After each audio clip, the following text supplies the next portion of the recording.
Okay, ನಮಸ್ಕಾರ. ಎಲ್ಲರೂ ಕೂಡ ಟಿಇಟಿಗೆ ಟ್ರೈ ಮಾಡ್ತಿದ್ದೀರಾ? ನಾನು ಕೂಡ ಟಿಇಟಿಗೆ ಟ್ರೈ ಮಾಡ್ತಾ ಇದ್ದೀನಿ. ಸೊ ಟಿಇಟಿ ಖಂಡಿತವಾಗ್ಲೂ ಈ ಸತಿ ಕಾಲ್ ಆಗುತ್ತೆ ಅಂತ ಹೇಳ್ತಿದ್ದಾರೆ.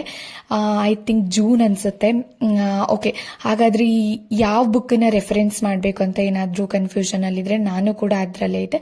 ಬಟ್ ಕೆಲವೊಂದು ನನ್ನ ಹತ್ರ ಇರೋ ಬುಕ್ಗಳನ್ನು ತೋರಿಸ್ತೀನಿ. ಸನ್ಸ್ಟಾರ್ ಗೈಡ್ ಅಂತ ಹೇಳ್ಬಿಟ್ಟು ಸಕ್ಸಸ್ ಗೈಡ್ ಅಂತ. ಇದರಲ್ಲಿ ನಿಮಗೆ ಸೈನ್ಸ್ ಬೇಸ್ ಅಂತಂದ್ರೆ chemistry, biology and also physics, maths ಯಾರಿದ್ದೀರಾ ಇವ್ರಿಗೆ ಒಳ್ಳೆ ರೆಫರೆನ್ಸ್ ಬುಕ್ ಅಂತಾನು ಹೇಳ್ಬೋದು. ಜೊತೆಗೆ ಇಲ್ಲಿ ಸ್ವಲ್ಪ ಸೋಷಿಯಲ್ ಸೈನ್ಸ್ ಕೂಡ ರೆಫರೆನ್ಸ್ಗೆ ಕೊಟ್ಟಿದ್ದಾನೆ ವಿತ್ ಸಾಲಿಡ್ ಕ್ವೆಶನ್ ಪೇಪರ್ಸ್. ಖಂಡಿತವಾಗ್ಲೂ ಏನೇನ್ ಕಂಟೆಂಟ್ ಇರುತ್ತೆ ಅಂತ ಹೇಳ್ಬಿಟ್ಟು ಒಂದು ಶೀಟ್ ಅಲ್ಲಿ ಹಾಕಿದ್ದೀನಿ. ಇದನ್ನ ಬಿಟ್ಟು ಸಪರೇಟ್ ಆಗಿ ಸೈಕಾಲಜಿ ಏನಾದ್ರೂ ಓದಬೇಕು ಅಂತಂದ್ರೆ ಡಾಕ್ಟರ್ H.V. ವಾಮದೇವಪ್ಪ ಅಂತ ಹೇಳ್ಬಿಟ್ಟು ಈ ಬುಕ್ ಕೂಡ ಆನ್ಲೈನ್ ಅಲ್ಲಿ ನಿಮಗೆ ಅವೈಲಬಿಲಿಟಿ ಇದೆ. ಡಿಸ್ಕ್ರಿಪ್ಷನ್ ಅಲ್ಲಿ ಲಿಂಕ್ ಕೂಡ ಶೇರ್ ಮಾಡಿರ್ತೇನೆ ನಾನು ಇದ್ರದನ್ನ. ಅಂಡ್ ಆಲ್ಸೋ ಬೇರೆ ಓದಬೇಕು ಅಂತಂದ್ರೆ ನೀವು ಟೆಕ್ಸ್ಟ್ ಬುಕ್ ಗಳನ್ನು ಓದಲೇಬೇಕು. Thank you for watching.